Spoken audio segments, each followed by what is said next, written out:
so fun because I get to welcome one of my dear friends, Miss Giselle Ugarte. Hey. Who many of you might know or recognize her voice from local radio or her beautiful face from TV. She's always, when I met her, she was a pageant girl.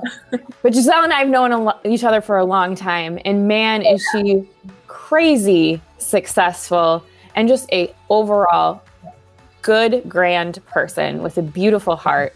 Giselle is a marketing director by day, but I don't know how you find time to do all of the things to better the community that we are in.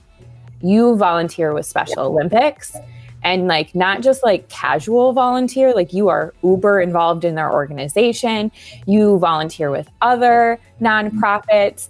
You are just totally and then you fly across the country to get trained by, our favorite person in the world, Brandon Burchard. I love it. But you've done just such amazing things with your life. Now, it hasn't always been amazing, so we'll talk about some of that tonight. Did I miss anything? I mean, I'm sure we'll hit on it, but I do think that it's worth saying that, anytime that I ever have any sort of an interview or anytime that I've ever given a beautiful introduction like that, whether it's from someone I've never met before or a trusted friend, I think it's important to just acknowledge the fact that girlfriend does not have it all together. Mm-hmm. Even, when you and I grew up together, I was in this pageant world and my thought was, well, I can't be a role model because I've made mistakes or I'm figuring it out or I don't know what I'm doing half the time. And now I realize, I'm actually stepping into that role of the role model because I'm not afraid to talk about all of the uncomfortable and the insecure, and I fully owned that. And I think that's what attributes to even me being able to do a handful of things is I can admit that I'm weak and I need someone else to perhaps take on a project that I don't have the time for, or I need to be able to say no so that I can make time for the things that are important to me. So You talked a little bit about some of the obstacles that you've been through in life. How have you changed and decided to invest in yourself so that you can have solid grounding to get through those situations? Because chances are they're not over, right? No, not at all. The quote that seriously changed my life and completely shook me, rocked my world was the Jim Rohn quote that says, "You are the average of the 5 people you spend the most time with." Absolutely agree. And it really shook me because I'm like, oh, well, shit, because you always think, well, you're the average of the people who raised you, or you're the average of, who you love the most or who you aspire to be. And it's like, no. Who do you actually physically spend the most time with? Or in some cases, if it's not physically the most time with, it's who are you scrolling through? And I looked at my 5 and everybody looked the same, loved the same, voted the same. They were about the same age. They all had the same perspective. And honestly, I think it's important that when you're looking at the average of your 5, it's not about who has the most clout or who has the most money or who has the most following. But I think it should be a good, diverse group of people that perhaps they bring you up in different ways and you do the same in return. And there were maybe 2 people on that list who I was like, you know what? This person brings the joy out of me. This person challenges me professionally. But everybody else, I was like, in some cases, I felt like they were bringing down my average. But in some cases, I was also looking at one relationship in particular where I'm like, he is so toxic, horribly toxic. But not only is he bringing down my average, I bet if someone asked him, he would say that I'm bringing down his.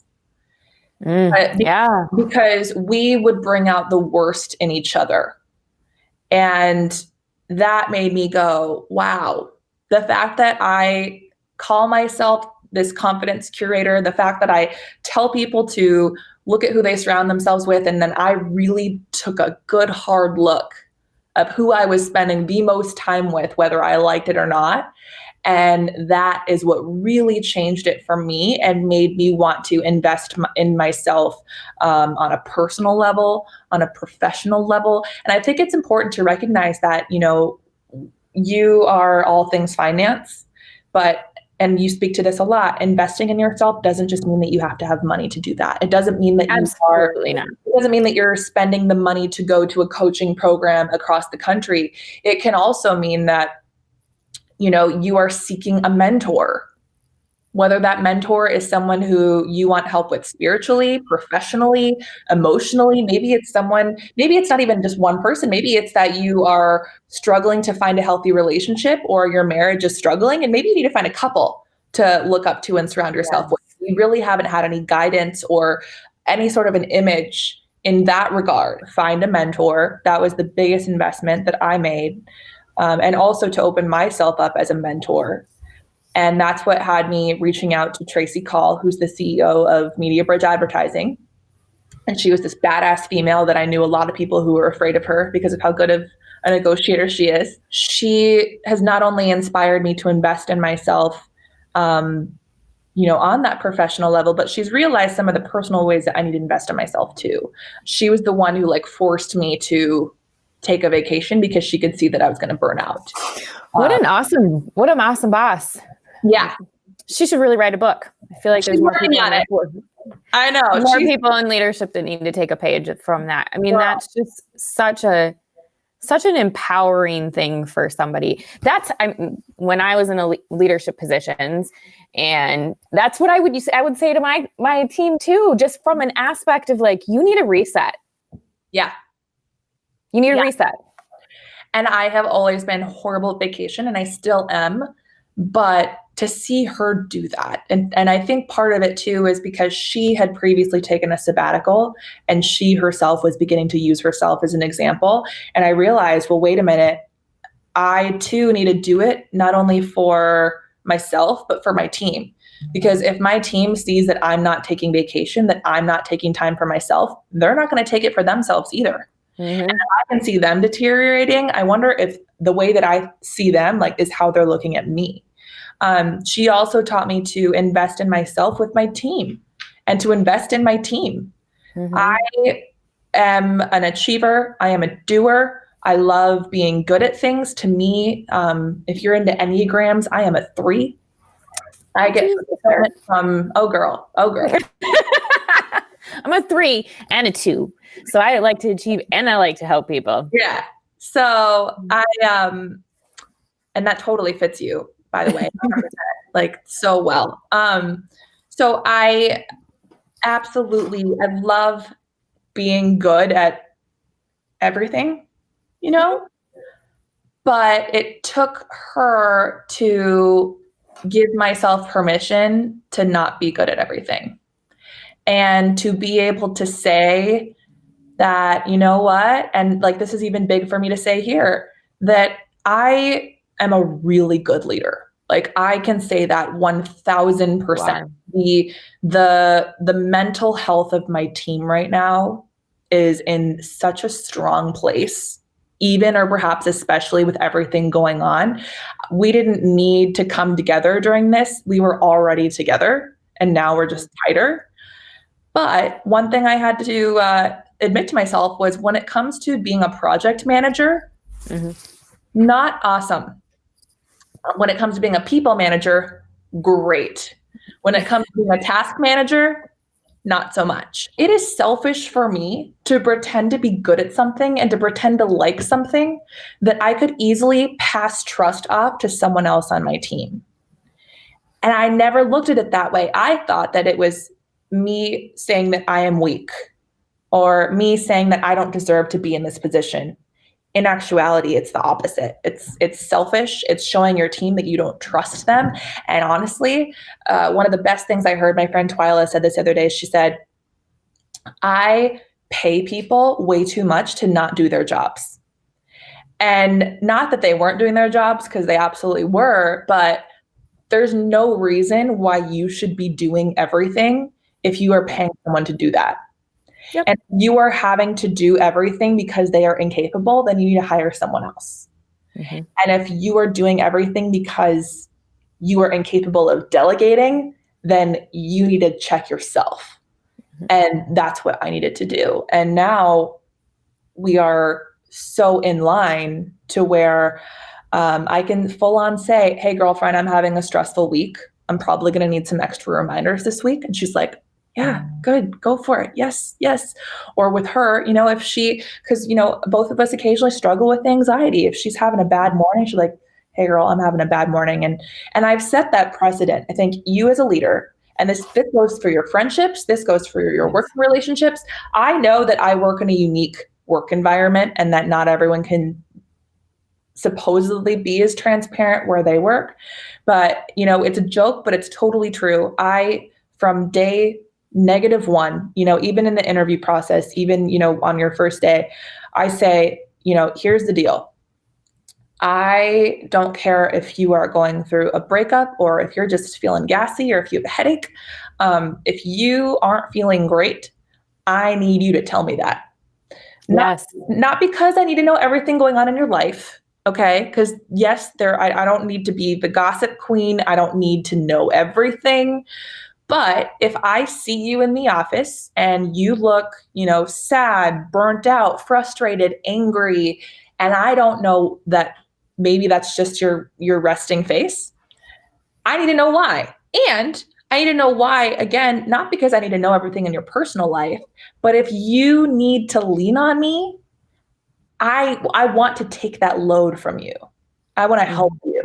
You know, I don't want to have a client show up and me not know what's going on with you. I need to then say, okay, girlfriend, you know what? You're good. Go take a minute. I got this. Because I would expect the same in return. Absolutely.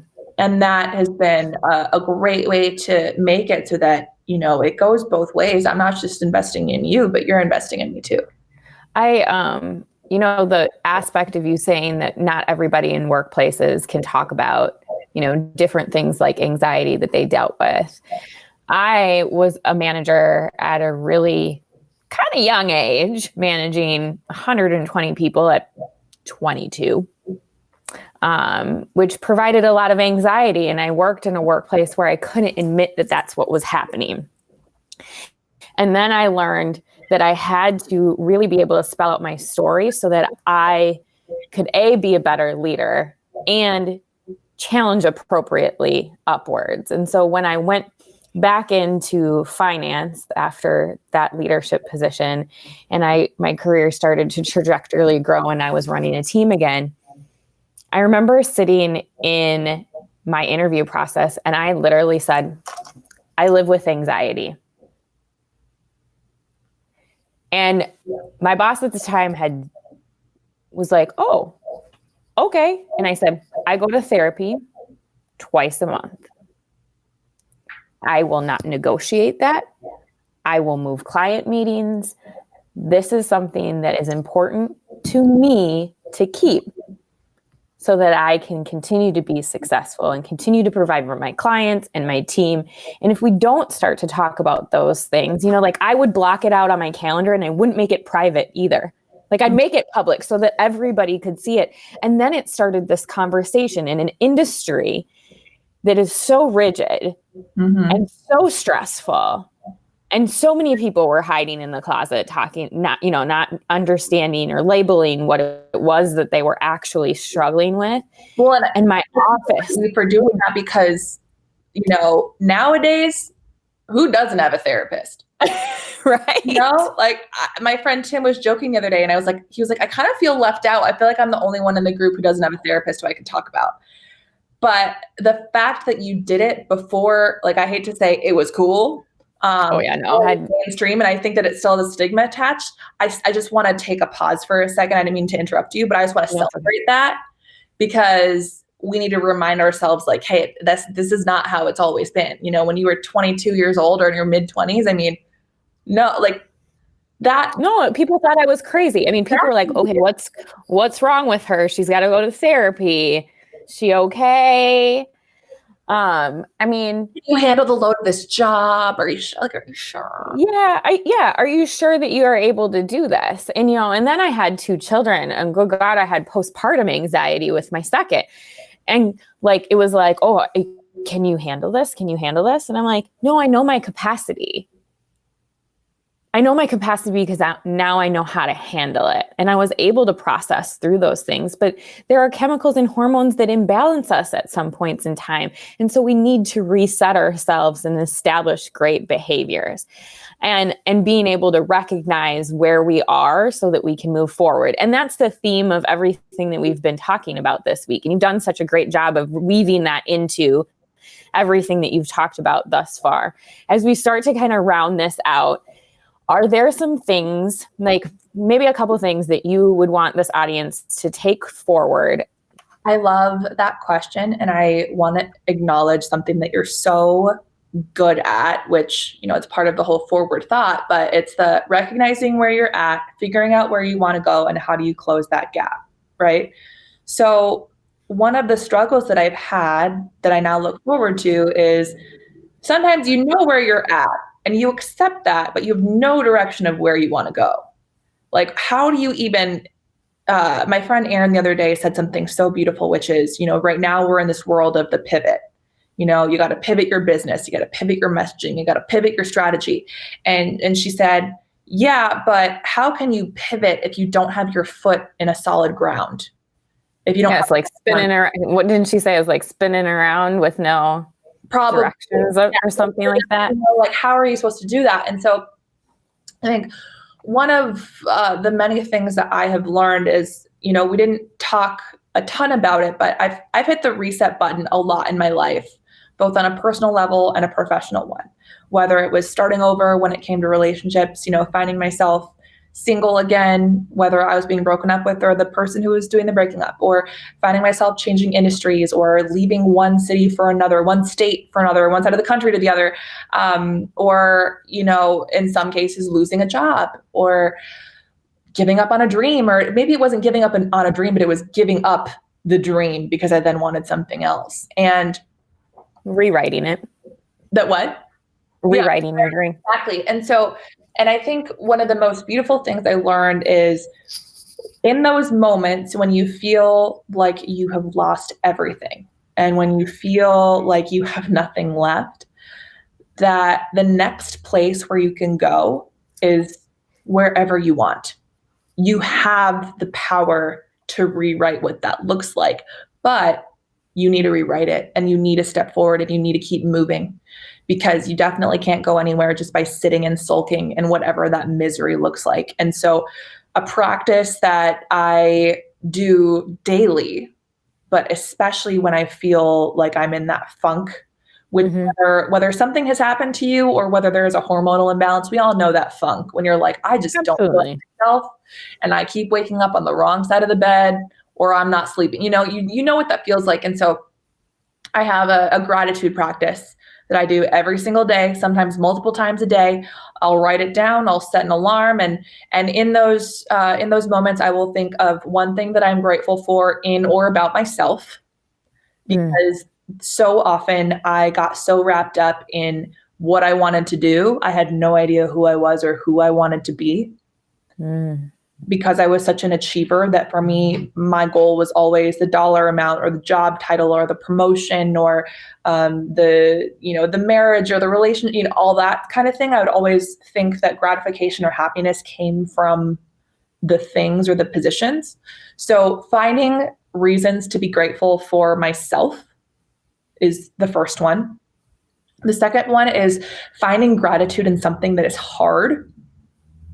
Learning to make a habit out of finding gratitude in what does not go right or what challenges you to do better or what completely breaks your heart in those moments when you can't see what way is up, making it a practice, which then will turn it into a habit. But I was reflecting how, and you know this, a year ago, I was diagnosed with an autoimmune disease. And it was one of the most difficult it was several months of my life. And my whole body was breaking out in hives nonstop, from my scalp to every single female fold to the bottoms of my feet and between my toes. And I remember when I was going through that, I was thinking, you know what, this sucks. but this reaction that I'm having is my body fighting for me. And in some cases, it's fighting against me, but it is still working for me. So I'm grateful for what my body can do. And even though I don't know what's going on or how this is going to end, I'm still grateful that it's fighting for me. And then the last thing is finding gratitude in someone else. Because my biggest regret in my career is not leaning on other people sooner. And we talked about that today with my average of 5. But whether it was growing up and feeling like an outcast, or even going to another state and being in a career that not a lot of people could relate to, or even moving back, finding gratitude in someone else, whether it is someone you know or someone on your feed, or maybe it's Shannon right now, or maybe it's me, but finding gratitude in someone else. And a few reasons why I love this. One, it reminds you that you're not alone. Mm-hmm. We can feel so lonely, even right now, even if you were in a house full of kids or with your significant other. It's still, hey, some of my loneliest periods of my life were when I was surrounded by people, but yet I'm so lacking purpose. And so finding gratitude in someone else who you're grateful for, either as an example, a support system, accountability, but then with that third one, physically reaching out to that person and saying thank you and saying, I see you. Because not only is there something beautiful that happens when you are reflecting in gratitude yourself, but there is also something really magical that happens when you physically reach out and thank someone for what they have done for you. It makes you be more present. It acknowledges that there is someone else besides you in this world. And it also gives you perhaps that little nudge of possibility, because you are able to recognize it in someone else, and then perhaps you can see it in yourself. I think that's so beautiful. And I practice gratitude every day, but something that you said, especially as an achiever, hit me like so hard. I don't do it for myself. I don't tell myself what I'm grateful for. It's all the people around me. It's everything else that's happening, but I don't recognize. And I think we all could be faulted for that sometimes too, right? Mm-hmm. Is that we don't recognize in ourselves what we're good at, because it could feel selfish. Mm-hmm. To recognize that. But if we aren't our biggest cheerleaders, which I am, before we did this, was dancing in the mirror. Good. Somebody would have walked in on me, but it's because I knew I was going to be with you, and I was like, it should be like a dance party. I'm bringing it. Like we should have like music or something in the background. We'll have to do it.